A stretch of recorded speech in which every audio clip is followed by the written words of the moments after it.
اللہ تعالیٰ یہ نہیں دیکھتے کہ آپ کتنے بڑے جانور کی قربانی کر رہے ہیں، نہ ہی یہ دیکھتے ہیں کہ قربانی میں آپ کا کتنا مال خرچ ہو رہا ہے، بلکہ اللہ تعالیٰ تو آپ کے جذبات دیکھتے ہیں، آپ کے دل کی کیفیت کو دیکھتے ہیں۔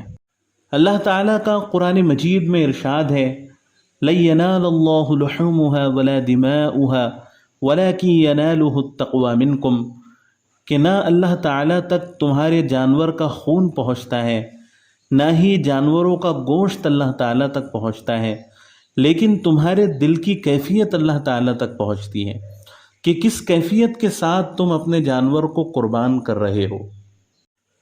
لہذا قربانی صرف جانور کے گلے پر چھری پھیرنے کا نام نہیں ہے، بلکہ اپنے جذبات کو، اپنی خواہشات کو، اپنی محبتوں کو قربان کرنے کا نام ہے۔